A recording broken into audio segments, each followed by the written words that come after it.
right, everybody. Welcome in to the Live for Supercross podcast. I am your host, AJ, as always, and it is great to be here talking dirt bike racing with you here today, even more so than normal because we're hungry for it. After the break, we've got our final Triple Crown of the year coming out of Glendale, and the riders are well rested going into Arizona, so you're sure they're going to make the most of all three main events. As if that wasn't enough to get the excitement wrapped up, we have to consider the fact that this track is one of the most unique that we're going to get all season. And we've had quite a few unique layouts to this point already. But what makes the track so unique in Arizona are two things in particular, much discussed throughout the day, talked to death, and perhaps for good reason. The first is the dirt. It's super hard packed, the hardest we've seen all year. And the other situation is going to be the floor size. State Farm Stadium has this cool open space behind one of the end zones, and they can extend the track back there, giving them almost as much space as a baseball stadium. Not quite, but the Dirtworks crew or whoever designed the track decided to put the finish line back there this year. A cool little figure eight section almost to cap it all off, and that was pretty cool. It was nice to see, and it was an interesting utilization of the space. But when we get back to the dirt, we need to know what that means in terms of the race we're going to see. What does the hard packed soil mean in terms of what the night show is going to give us? And firstly, it means speed. Okay, it's going to start fast, and the track's not going to break down anything like it did in Indianapolis. You're going to see minimal ruts in the turns. You're going to see minimal ruts in the transitions. And this means guys are going to have their choice in terms of line selection. They're going to be able to move laterally on the track, picking the fastest line instead of having to settle for whichever one hasn't deteriorated. And early on, traction won't be an issue at all. Might get slick later as it becomes completely compacted, but at least the track crew isn't going to have to drench the soil by any means, so it's not going to be slippery because of water. And the loose packed stuff on top that we saw a lot of, even on the so-called hard packed tracks, take Arlington, for example, it was hard packed underneath, but there was a loose layer on top that got looser as the night went on and just became like ice towards the end of the 20, or the 12-minute motos. But what we got here, it's not going to do that. It's just going to become more and more hard packed, and then it's going to begin to slip when the rider's tires, the knobs on the tires, aren't able to dig in. This is going to cause a problem in one place more than anywhere else where deterioration is going to be a problem. And this, of course, is in the whoops. It's a long section here. The floor space was utilized to make a long whoop section. And because they're not going to break down, they're going to have to be blitzed all evening, but they are going to get slippery. They were talking about it all morning. And what we ended up seeing was exactly what they predicted. This section, by the end of the evening, guys just had no purchase. The back wheel was digging in, sometimes catching the riders off guard, throwing them farther than they thought they were going to get. On other occasions, not getting any traction at all. They're coming up short on the next one. It was just unpredictable. The thing was kicking left and right. And it was the area above all others where we saw riders go down in both classes throughout the course of the night. As for the other variable being talked about a lot, the floor size, the designers used it to do one thing, namely, which was to make really long rhythm lanes. They made 4 rhythm lanes that ran most of the length of the stadium. There were tons of triples There were 2 stadium triples. I think if you count the 2 on after the first turn, after the whole shot turn, them doubling onto that tabletop is a triple. I think you had 12 altogether, if I counted right, which is pretty insane. And we even had a split section rhythm lane, which was pretty exciting as well.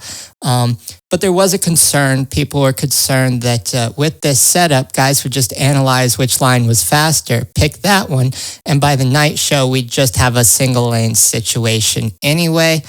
That did happen to some extent. Most guys took the inside line because it set you up better in the following turn to really have more room to turn the wheel down and get headed down that straightaway, back down the straight without losing traction on your way to go under the tunnel. If you took the outside line there, you had to almost flip a complete 180, and you had so much momentum after the last triple of the section that you had to go wide to the berm. It just wasn't efficient, so you didn't see people use it often if they had the option to take the other lane. And I think the takeaway with all of these big, long lane sections, despite the fact that they make up most of the track, is that they're all one-lined. It's not like there are options in terms of the rhythms you can choose to jump. So people that are able to send it or really hit crazy combinations aren't really going to be favored here. It's pretty standard, and it's just going to be about who can stay low and shave off a little bit of time here or there. These aren't going to be the areas where huge amounts of time, are made or lost on the evening. Now, where is time going to be made up if it's not going to be made up in the rhythm sections? Well, for one thing, it's going to be made up in the whoops. We talked about it, and guys that can blitz these things all night, guys who specialize in that, who don't have to hop around, they're going to be the ones coming out and making up significant time here. And we did see that from the best guys at this, like Jett Lawrence and Eli Tomac. We'll probably talk about it more later. And it's also going to come down to some of the straights and the flat turns. That flat 180 turn, coming off the start, going into the first rhythm section is going to be a big separator here in terms of guys who can maintain traction through that entire deal. When they turn down and set up for the rhythm lane, is the back tire going to slide out? And also on the straight, because of the hard pack situation, it really takes some finesse with the throttle. You can't just go wide open right off the bat. And the guys who are really slippery with the right wrist are going to be strongly favored here. Bull berms is going to be another big thing. There's 4 bull berms here, and you're going to have to carry momentum through these things because you can't just gas it all the way through and expect to maintain traction. You're going to have to carry speed in, go high around the upper lip of these things, and coast through them, and then lay back on the throttle. And the guys with the skill and the patience who don't have to ride a gas or brake 100% or nothing sort of style are going to find themselves better accommodated to do better through these main events. Now, when we get to the 250 class here, I think the big news of the day that we got to discuss is that Cameron McAdoo's hurt again. The number 48 on the Kawasaki goes down in practice. He's out. He needs surgery. And it's a bummer because he's the only dude that's been giving RJ Hampshire a run for second consistently. The two had a great battle in Seattle in the main, and it's really a bummer that we're not going to see that. Either way, the big storyline is this is going to give a lot of guys that were just off the podium a chance to earn a trophy. We're looking at guys like Levi Kitchen. We're looking at homies like Enzo Lopes. We're looking at the man Pierce Brown. And they all showed up in pretty fine form down in the desert on Saturday. So I think they were fully aware of the prime opportunity. Another guy that would be on this list that unfortunately we're not going to get to talk about, that's Styles Robertson. This dude looked absolutely great in Seattle. He leads laps in the main before the number 48 comes up behind him and gives him a little scare here. He goes down, surprised to see him back because he slammed pretty hard. And then sure enough, in the first gate drop of the evening, he goes down in that split lane rhythm section. He said he was fine after the initial crash. I'm sure you saw the replays on the broadcast. About 4 people came down on top of him or on top of each other. And somewhere in that melee, the homie got his leg run over or his ankle. And he's going to be out for a while now. He's going down to Colorado for surgery. And just a bummer to see him go down when he's just really starting to see the pieces come together and seems to have it seem like he was going to have it all figured out. As for the other guys on this list, in the short list for third, we'll just talk about Pierce Brown real quick. He puts in a quiet night here. He goes 4.45 on the evening for 4th place overall.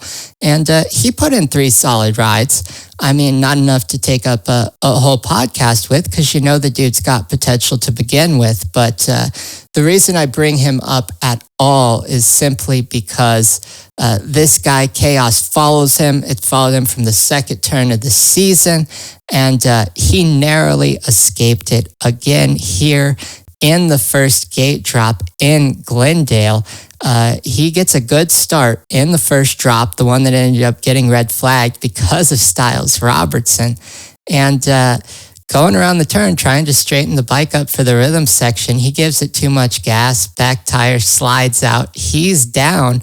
Another rider rams into him. Their bikes get stuck together. Front tire of the other guys between Pierce Brown's rear tire and back fender. And it was taking him laps to get him separated. And his night would have been over right there if we hadn't gotten the restart.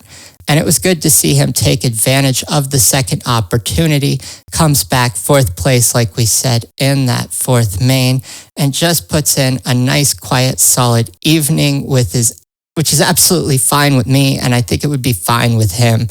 Additionally, now we get on to the dude that they talked about a lot on the broadcast, partly because of his racing, a bunch because Phil Nicoletti's dating his sister. That's Enzo Lopes. We've been waiting on a little more pace from this dude. We know he has the potential. There's no question there. He looks smooth on the bike, looks comfortable, but not necessarily riding as aggressively as some of the front runners.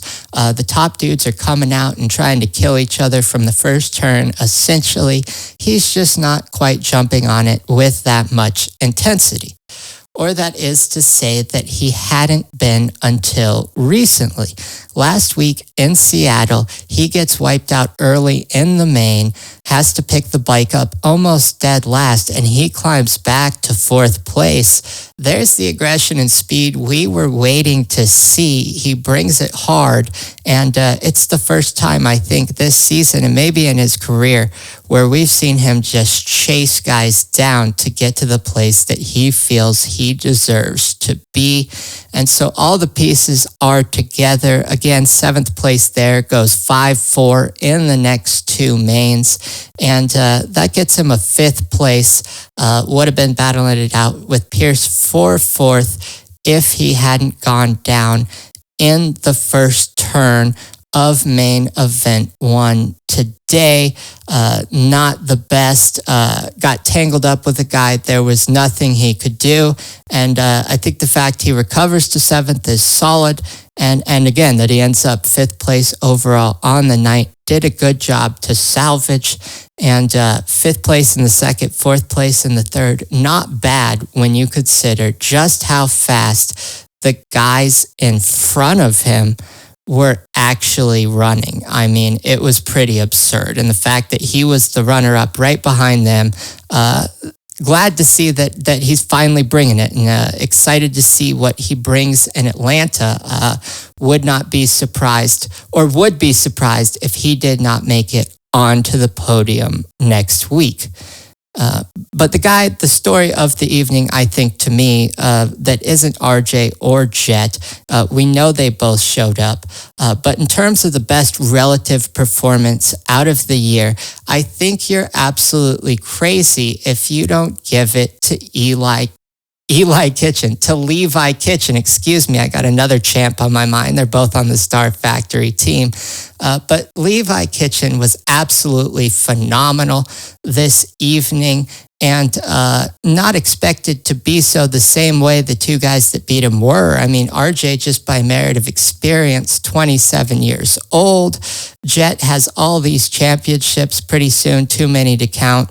Levi Kitchen, this was his 8th pro race of his career, and yet he comes out with the speed and consistency that matches these guys that have been at it a whole lot longer than him. And I think the most important thing to talk about is that he did something that has not been done in an extremely long time. He went and he passed Jett Lawrence straight up. And this is something Cameron McAdoo, right? He's the last guy to try it. He has to jump on top of Jett Lawrence just to get it accomplished. No, it wasn't intentional, but that's still what it took. I know you're going to say, the race got restarted. It doesn't count. Maybe you're going to say Jett Lawrence passed him 2 turns later and began to check out. Kitchen didn't have an answer for him. I don't think it matters. The only time Jett Lawrence gets passed is when Jett Lawrence does something wrong. He got the lead here. The 18 was looking great, and Kitchen was just looking better, and he came with speed, and it really got in Lawrence's head. He felt he had to pull up high and regroup for a second. And it's just great to see Levi Kitchen putting that pressure on, to see anybody putting that pressure on Jett Lawrence hasn't necessarily happened in a minute. And you got to talk about Kitchen's fortitude, man. To challenge Lawrence once would have been good enough. He could have been intimidated that he had to go out and do it again. And the red flag meant that it counted for nothing. But this dude decided he'd rather just come out and be on another level. He goes out and he gets the whole shot. And the way he took this flat 180 right after the whole shot was the most nuts thing I've ever seen in my life. He doesn't even sit down ever. Anytime through the 180, he's hanging off the back of the bike. He's on the brakes. You think that eventually he's going to have to sit down once he hits the apex of the turn. And he's going to have to turn the thing straight to get ready for the 2 on. And he sees that Jett's coming up inside of him, and he just keeps the gas on, just keeps hanging off the back of it, waiting that back tire to maximize traction, buttery with the throttle, and he just pulls this thing away from the number 18. He pulls it away from the champion. Of course, he does end up ceding 2 positions here, ultimately running away in 3rd in this first main event. But he learned, and he put in a race that was much faster than anybody else that wasn't RJ or Jett. And in the next 2 races, he comes out and he gets the whole shot again. In the second one, him and RJ were pretty close across the line. I'm not sure who they gave it to, but I'm going to say that Kitchen took all 3. That's absolutely phenomenal. And he was just flat out better than anybody else, regardless of their record in that respect in Glendale on Saturday. I don't think there was anybody in the 450 class that went and got all 3 whole shots, right? So he's the most consistent guy out there, even with his somewhat rookie status. In the second main event, he holds off Jett Lawrence, who you might say he was a little off the pace. And maybe that's true, but he wasn't a lot off the pace, and he still just couldn't reel Kitchen in until those final moments and still wasn't close enough to put a wheel on him. And in the third one, he holds up RJ after he put in the performance he did to win the second main event. And that just shows a calm and coolness under pressure. While the 20-minute mains might show us endurance, these 312s really show us the guys that have the ability to be consistent.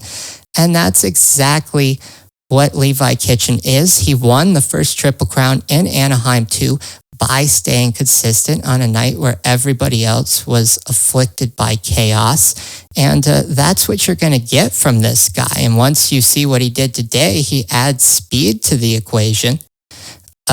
I just don't think there's any reason why you couldn't expect this guy to come out in a couple of years and take away a 250 West championship, especially with the guys that are winning right now, probably moving up in the interim.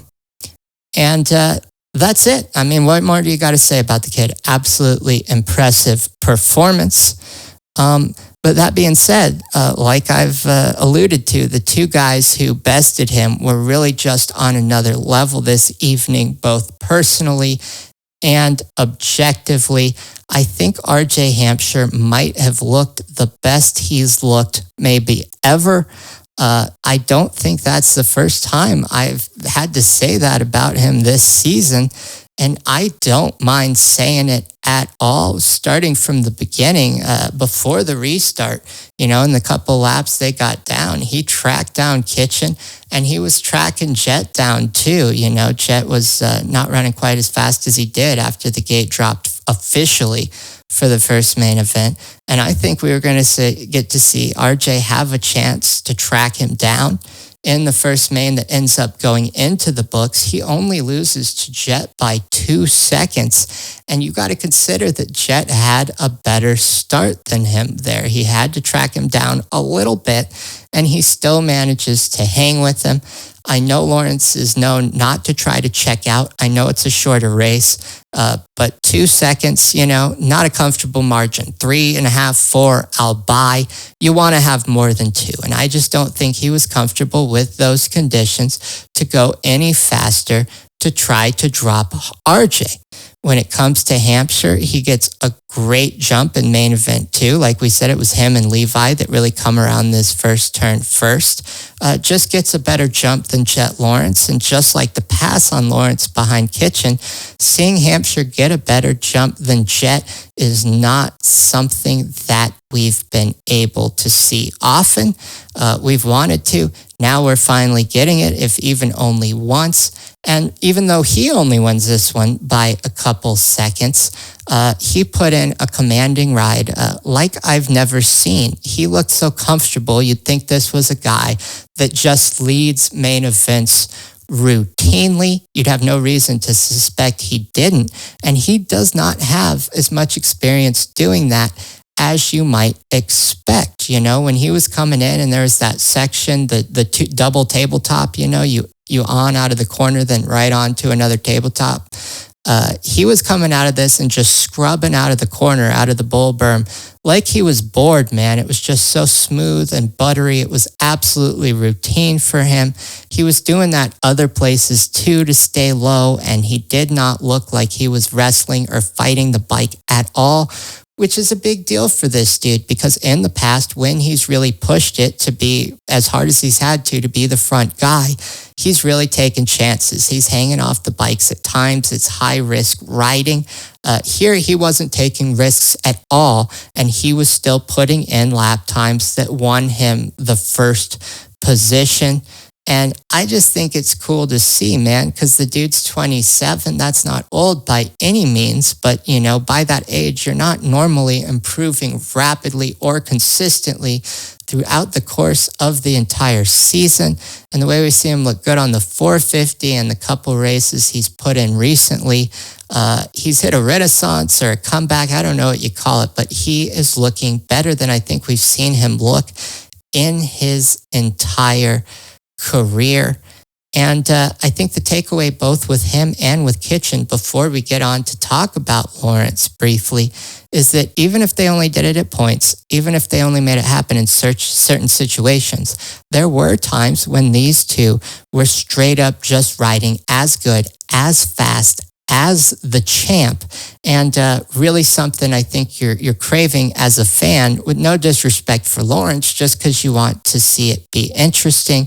And I thought it was pretty cool that we got to see that happen finally. As for Jett, I gotta say, obviously he was the fastest guy out there. There can be no question of that. But when you look at how close these other guys were most of the time, and you consider that there were a couple sections where he was just faster than everybody, I think those two were actually keeping pace on the majority of the track. But these two sections, the first, the whoops, just a place where Jett was putting on substantial time on everybody.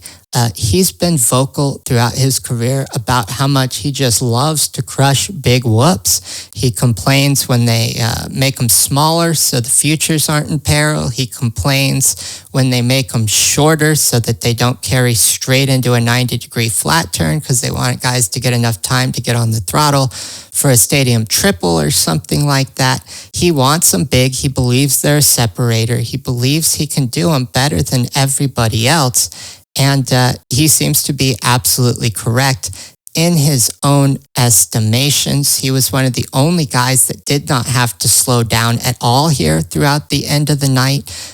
RJ tried to keep the pace and nearly had a gnarly get off on account of it, had to bulldog the bike back, looked real strong doing it, but still not as consistent as Lawrence.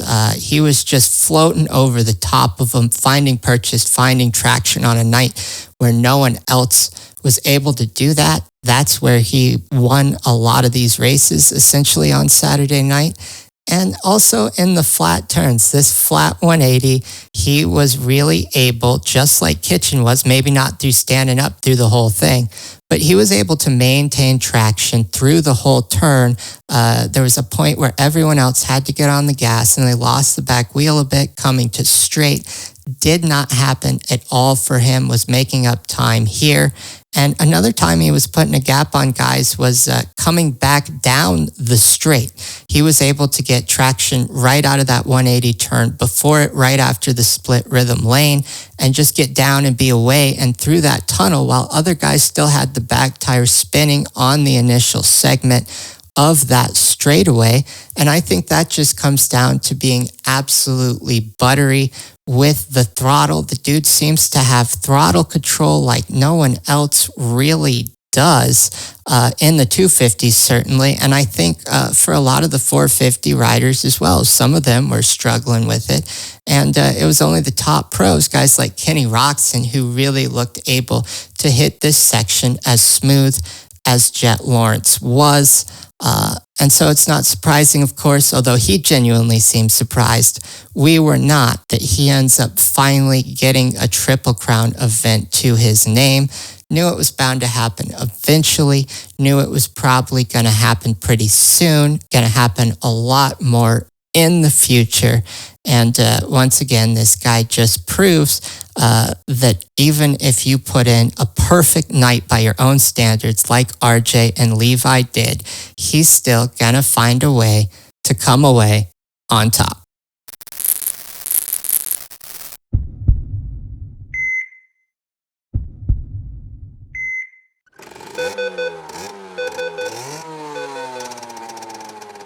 All right, now I guess it's time we go ahead and get on down on the 450s here. Got to remember, coming into this thing, we've got a red plate tie. That's what Seattle gave us. Cooper Webb was in sole possession. Eli Tomac said, not so fast, we'll share it. And then they come into Glendale, and Eli Tomac ends up walking away with this thing and a 7-point lead. But before we get to all that, we got to look at where we were coming into it, and that is with Eli's win, he ties James Stewart for second most Supercross Premier Class wins of all time. And Cooper Webb at the end of that race, while taking second, visibly frustrated that he did not have the pace to keep up with Eli, and you could tell he was a little worried about it 2 weeks ago. And coming into Glendale in the morning, he reacted exactly the way you'd think a guy like this would. He came out and he was on Eli Tomac's tail the whole time, when the gate dropped on the qualifying sessions, it was not just about putting a fast lap down. These guys were racing out of the gate. The blue bike, the blue 3, followed by the orange 2. And they were trying to prove a point to each other. And while it was Eli Tomac who had the speed early, Cooper Webb was definitely more intent just on letting Eli know he was there. Eli knows he's faster. Coop knows Eli knows that he's faster. But he also knows Eli knows Coop can get it done anyway. A little tongue-tied here. So all he has to let him know is that he's the mentally toughest rider, and that's what Coop was trying to show. And you knew that you couldn't count him out coming into this night show, despite the fact that his record on this track, not exactly the best, never done better than 5th here, while Eli has a whole bunch of wins and a whole bunch of podiums. I believe it's 4 wins and 6 podiums in the desert. But they both look good in the morning. Anybody's guess. And the other top guys looked pretty sharp too. No one looked like they were struggling all that much. AC looks all right. His teammate El Hombre looks all right. Justin Barcia, I've been pumping his tires a whole lot lately on the podcast. He looked good. And Kenny Rocks in the number 94 on the Suzuki just looked like he was having a good time. He's kicking knack-knacks out there at the end of the second qualifying. He's pretty vocal that he loves where the suspension's at, says it's the best he's ever had. Whether that's true or not, it's certainly a nice sentiment, and it is nice to see that he's feeling good again. And we expected him to show up during the mains, and we'll talk about the fact that he did. And we're thinking that maybe this track with the hard soil, with the single line rhythm lanes, is going to be a situation where maybe no rider is really hampered in any particular fashion, and everybody has a chance to show up and put down their best in these shortened events. But that being said, just because the track might not hamper anyone specifically doesn't mean that it's equal for everybody. Some people excel in every sort of condition. The same is true here. And while you could say this in a lot of situations, Eli absolutely eats this stuff up. He loves speed in whatever form it comes. Look at his record at Daytona. Obviously, different conditions in terms of soil, but going fast is going fast no matter the dirt underneath you. And he's great at maintaining speed. He stands up late going into these corners. That's going to help him going high on these bull berms. Smooth transition between standing and sitting. That's going to help him with traction in the turns. We already talked about his record here. Other guys, less obvious, but you got Jason Anderson. He trains in New Mexico. He's known as a hard soil specialist because of that. Ordinarily, you'd count him in, but the way it's been going lately, you're a little hesitant to do that. And he showed up in the evening with a night, which we'll address later, that certainly wasn't horrible and certainly wasn't great either. Now, going into the main event, you've got Christian Craig, who's not even going to be able to line up for this thing. He goes down in the whoops in the morning. He's out. He had to be stretchered off, and this is an absolute disaster. Again, the guy just struggles to stay healthy, wasn't healthy to start the season, hurt himself in the morning in A1, just felt like he was climbing back for that. And it looks like he's going to be out for some considerable amount of time again. Dislocated hip, dislocated elbow. I think the elbow's broken too. Needs surgery for that, and really a shame for him. But of the guys that do line up, really of no surprise to anyone, Eli cranks the whole shot here. He starts from the outside, as he's known to do, relying on his flat-out speed on these longer starts. gets the power down. But Coop, you know he's going to do it every race from this point on. He jumps on Eli's tail. He knows what the deal is. And you know that he's not going to catch him as soon as you realize Eli's feeling good. But he does a great job for the first 10 minutes. He never really lets this gap reach 2 seconds. He's around a second and a half. Never really close enough to make a move, but enough to keep Eli Tomac honest. If the champ had slipped up at all, Webb would have been there to put him in the dirt. And he's hanging in there, and it's sort of a reverse of what you usually see, because you usually see Coop begin to excel as the night goes on. Here, as the track gets slick, Eli's able to go high above in these bowl berms, and Coop, who's used to cutting lower, has to cut lower. He's losing speed there because the traction's up high. Carrying speed is what it's about here, and he actually loses speed as the race goes on, if just a little bit, to Eli Cooper. And then, as is often the case, Eli, blitz specialist, doesn't disappoint here, crushes these whoops. And I didn't think Coop looked bad in the whoops at all. I haven't really seen him struggle, with maybe one exception throughout the course of the season. He really cleaned it up. But Eli was just straight out better. And it's hard to shame the number 2 for that, but he's going to have to figure out how to make up time elsewhere, and he wasn't able to do that in this main event. The guy that ends up going third place behind them is a guy I want to talk about, Justin Barcia. All right. I had him going down for a win by the end of the season, but I didn't think this was going to be the place he'd do it. I wasn't sure. I wasn't convinced the hard-packed terrain favored him, the way he sort of turn and burn and a handful of clutch and all that. I love his style, but I just had it pegged incorrectly, it seems, as being more suited to loamy conditions or even rutted conditions. We saw how well he coped with Indianapolis. But he came out here and looked absolutely great, climbed through the pack as he has been doing lately. And if he keeps going on like this throughout the rest of the night, you're thinking after the first main event that this guy is on track for a podium. And he ends up not disappointing in the end. He goes 3.62 on the night, which does get him third place overall.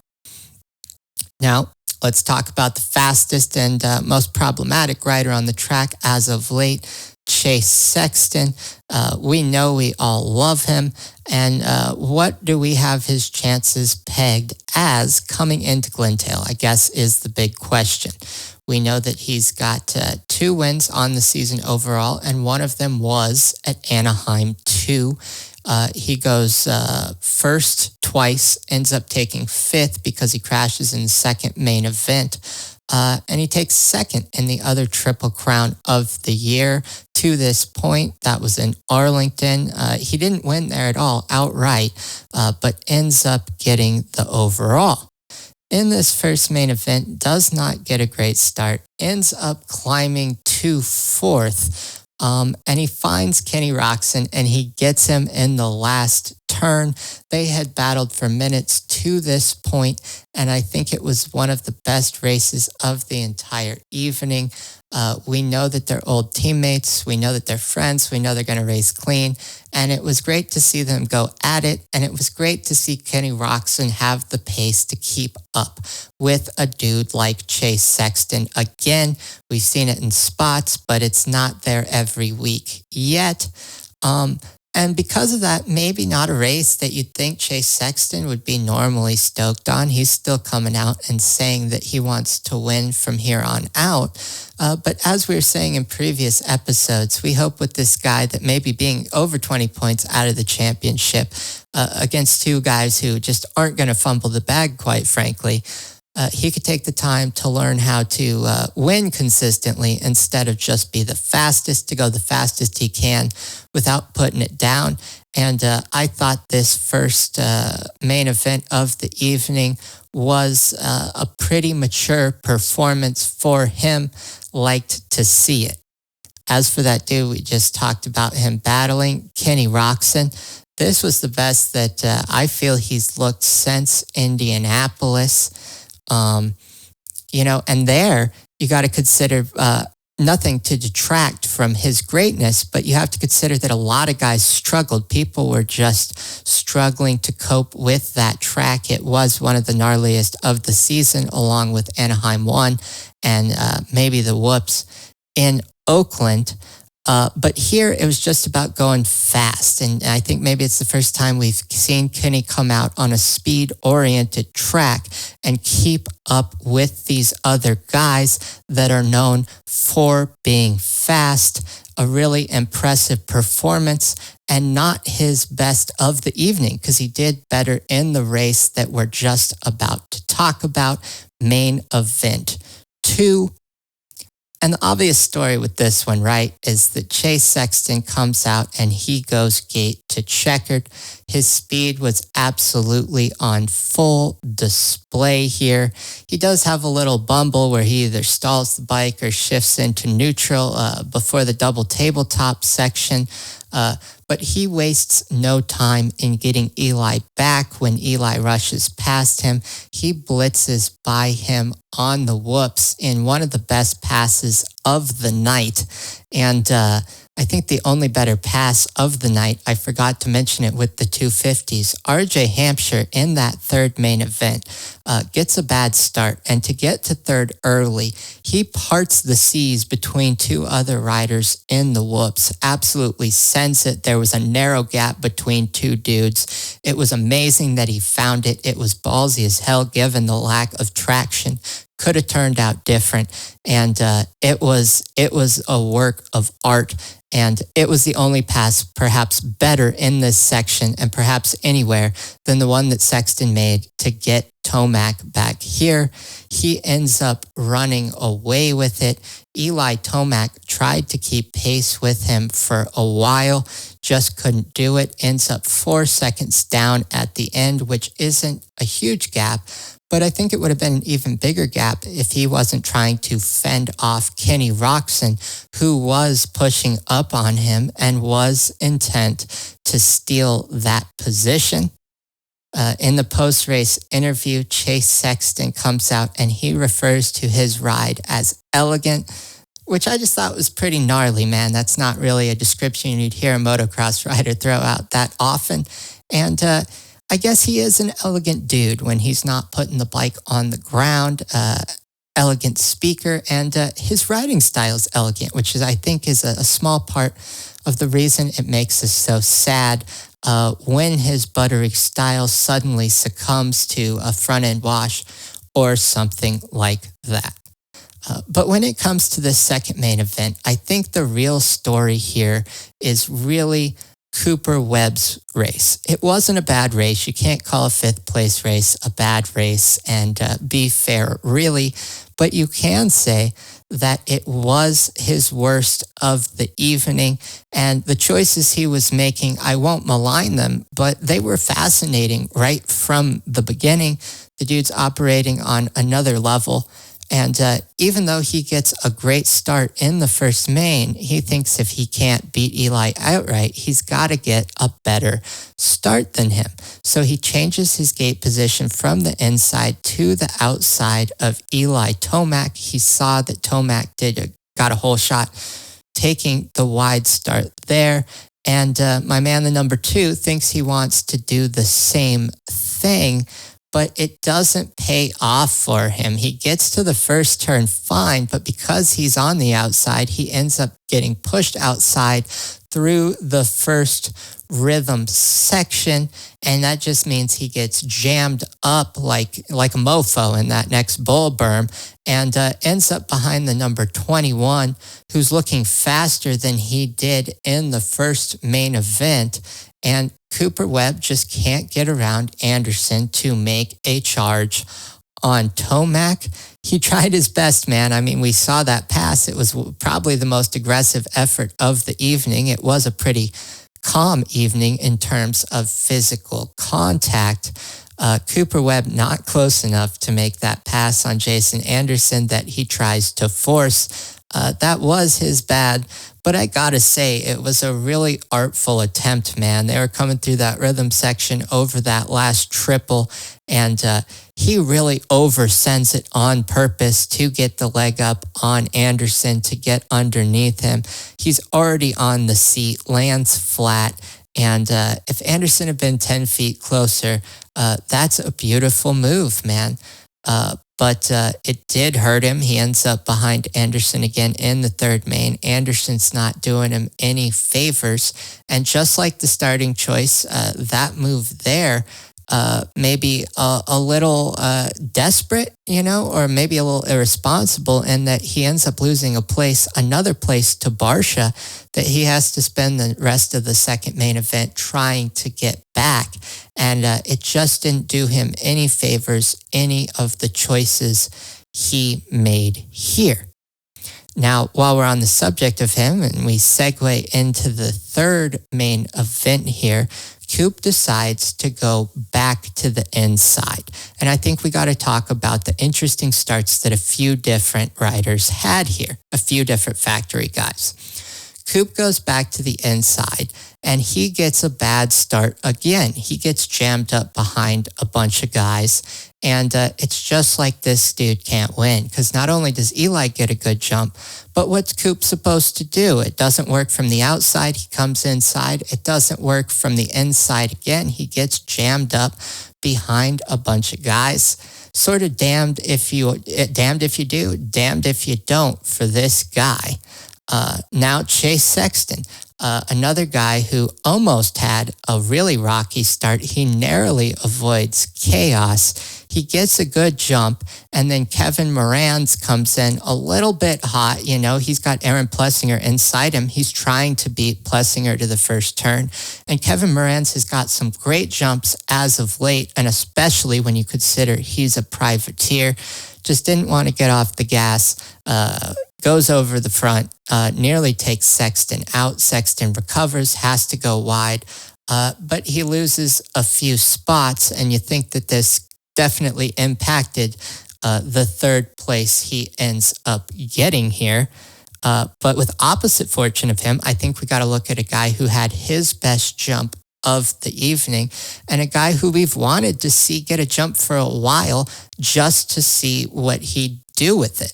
That is, of course, Justin Barcia. He gets into second quickly behind Eli, and he just holds on to it, and I think, honestly, that's an unfair assessment. I think he did a little bit more than simply hold on to it, because he stayed within a second and a half of Eli Tomac the entire race, more or less. He knew he wasn't going to pass him. Eli was on point, but he did it just to show that he could. We know he has the fitness lately. He's been vocal about it. Probably not going to make a difference in 12 minutes, but we know that he's fit. Now we see that he's got the speed and the consistency, especially in races 1 and 3.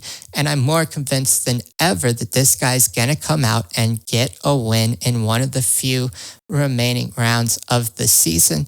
And he's a dude, to me, just like RJ Hampshire, where it's good to see the man improving so much so late into his career. He's just like a youngster, learning every week. And, I think we probably always felt that Barcia's around because he should be putting in races that put him up there with these top guys. And it's cool to see all these years later that it's really coming together for the number 51. As for Chase Sexton there, didn't quite have the speed he did in the second race and decided to just bring it in third. I think that's great. Played it safe, got a little faster, and I think he had the biggest win he could have. He stays up all day, and that's hard enough to do in a 20-minute main. I think with 312s, you're on the floor going faster for more time, more chances for chaos. And so he deserves to come away with the final position he does.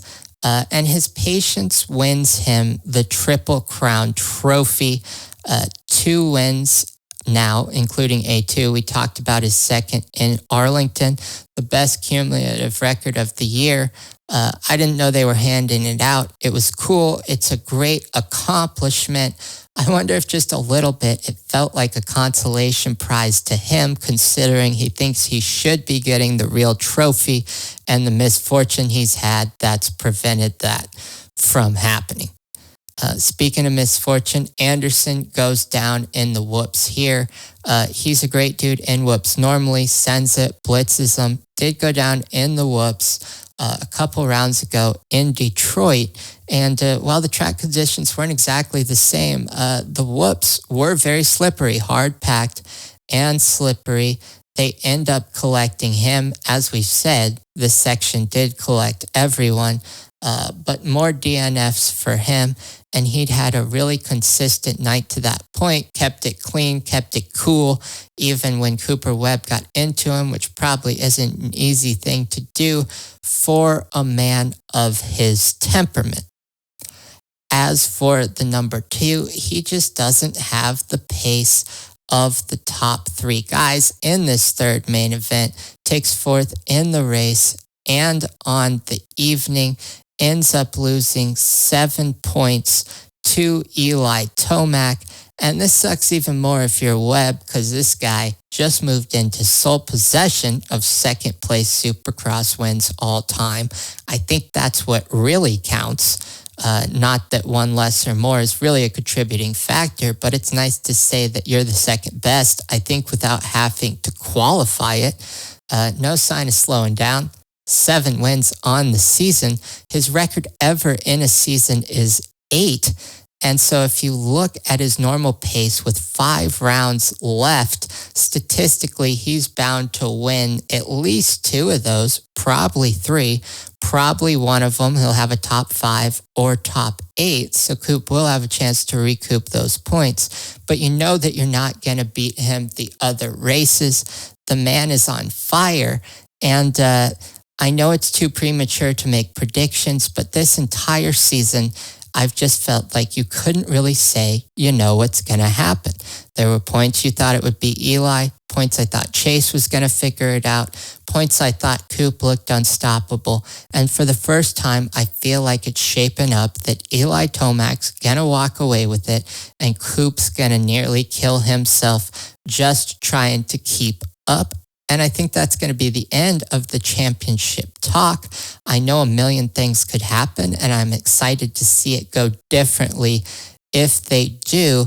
But it seems like the man who already has so many titles indoors and outdoors is going to come away with his third inside if nothing changes drastically.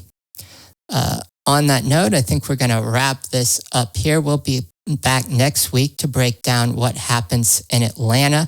We've got another speedway race. Those are always really unpredictable, really exciting. We'll be back to the east in the 250 lights. We'll see if anyone can manage to put a damper on Eli Tomac's or Hunter Lawrence dominance, just ruling their respective classes. Hey, I want to thank you all for listening. I hope you all find your flow this week. Can't wait to talk to you next week. And I want you to remember that if you live for Supercross, then you need some love from the Live for Supercross podcast.